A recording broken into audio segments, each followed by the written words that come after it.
Brother Paul said, I have not seen, nor ear heard, nor entered into the heart of man those things which God hath prepared for them that love him.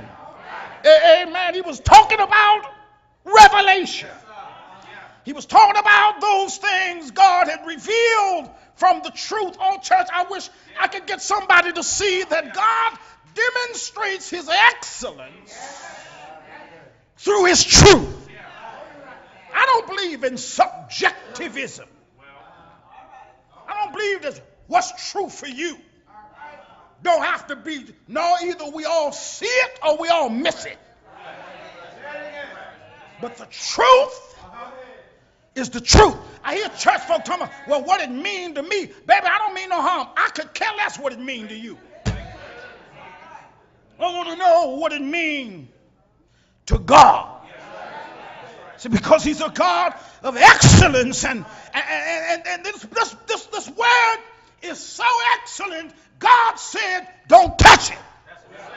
Deuteronomy chapter 4 and verse 2, thou shalt not add to my word, nor shall ye diminish aught.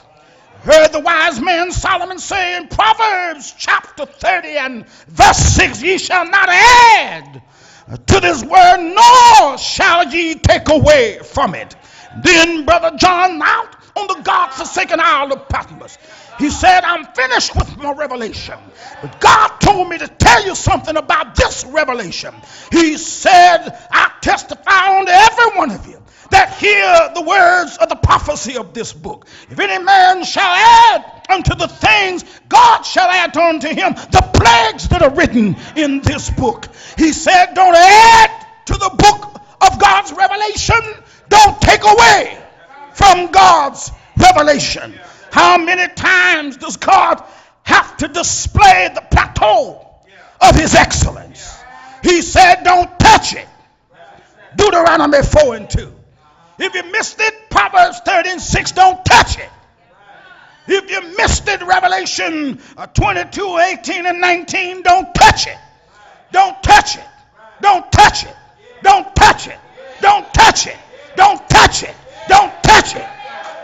Leave it alone. It's already excellent. I heard Brother Paul say to the Judaizing teachers, Galatians chapter 1 and verse 6, I marvel that ye are so soon removed from him that called you under the grace of Christ unto another gospel, which is not another, but there be some that would trouble you. Though we or an angel from heaven preach any other gospel unto you than that which we have received, let him be accursed. As I said before, so say I now again. If any man preach any other gospel unto you than that which we have preached unto you, let him be anathema. Let him be accursed. What was Paul saying? Don't touch it. You know something, Brother Donald? The word another in the Greek is an interesting word.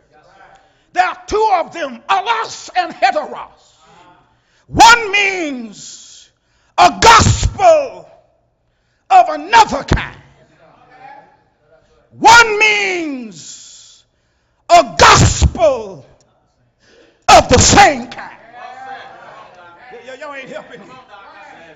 Paul got deep on this thing. He said, I marvel that ye are so soon removed from him that called you into the grace of Christ unto a heteros, another gospel, one of a different kind, which is not an allos, one of the same kind.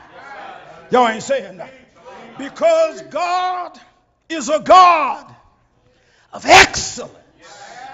And he teaches us excellence through the revelation of truth.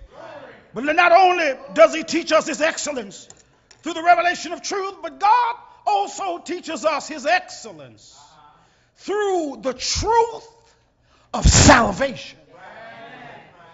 He teaches, he demonstrates excellence by extending to you and I salvation. Brothers and sisters, I know that I have some problems. I know that I have some faults. Brothers and sisters, I know I'm not a perfect person. I know and I confess that I'm flawed. I confess to you that sometimes I don't talk the way everybody think I ought to talk. Sometimes I don't think the way everybody thinks I ought to think. Brethren, I stop by this pulpit